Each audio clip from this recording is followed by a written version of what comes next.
Autoline Daily is brought to you by Dow Automotive Systems, improving durability and increasing design flexibility with Betamate structural adhesives at dowbetamate.com. Here are today's top headlines. Car sales could soar in the American market next year. GM says it will repay the government by June. And at the push of a button, OnStar will tell the kids where Santa Claus is. Up next, we'll be back with the news behind the headlines.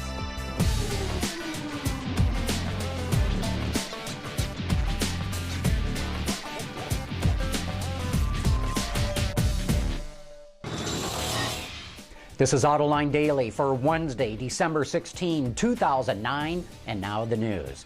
Could next year turn out to be a whole lot better for automakers in the American market than anyone expected? The Center for Automotive Research in Ann Arbor says pent-up demand and easier credit could lead to a sales jump of 20% in 2010. The Detroit Free Press reports that Sean McElroy, the chief economist at the Center for Automotive Research, predicts sales will hit 12.4 million units next year, substantially above most forecasts out there. He says sales will be lousy through the spring, but will start to pick up after that. And if he is right, the auto industry just got an early Christmas present. And maybe that rosy outlook led to some more good news for the industry. Yesterday, GM chairman Ed Whitacre announced the company will repay all of its government loans by next June. Reuters reports that GM will repay $8 billion to the U.S. and Canadian governments over the next 6 months. I imagine that will be enough to satisfy the government to lift its pay cap for executives, which would make it a lot easier for GM to recruit a new CEO. But remember, the government's got a lot more money into GM than the loans it provided, and it will have to wait for GM to do an IPO before it can sell stock and try to get more of the taxpayers' money back.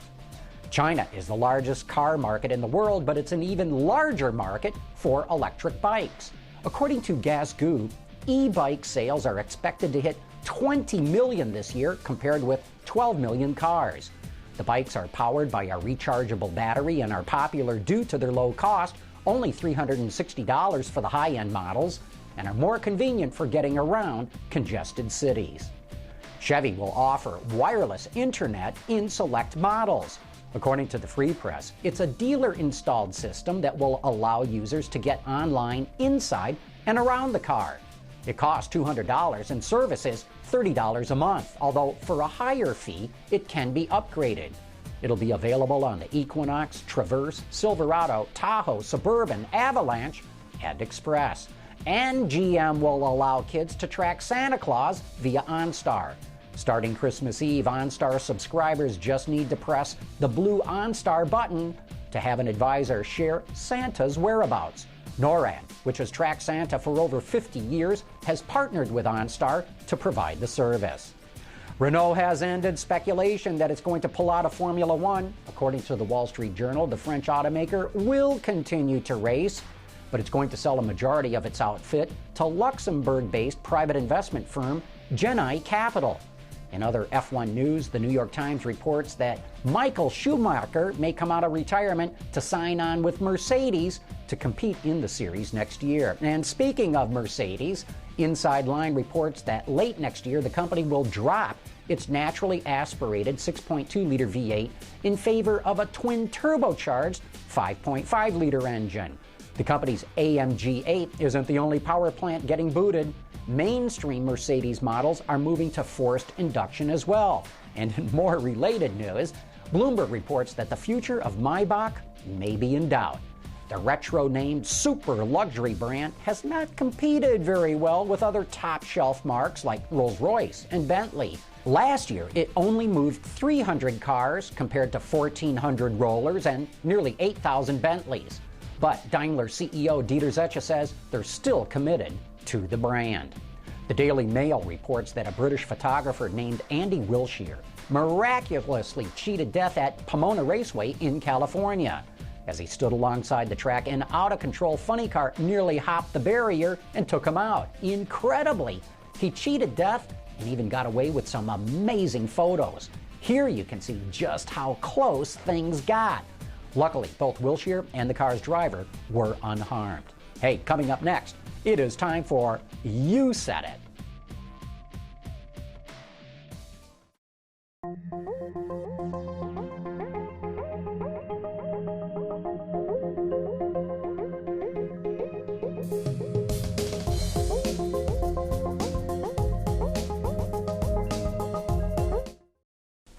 And now it's time for some of your feedback.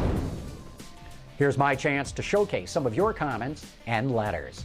Hyundai Smoke wrote in to say that Fiat still makes poor quality cars and asks, why did our government allow Chrysler to make a deal with this POS automaker who will only lead them to inevitable doom?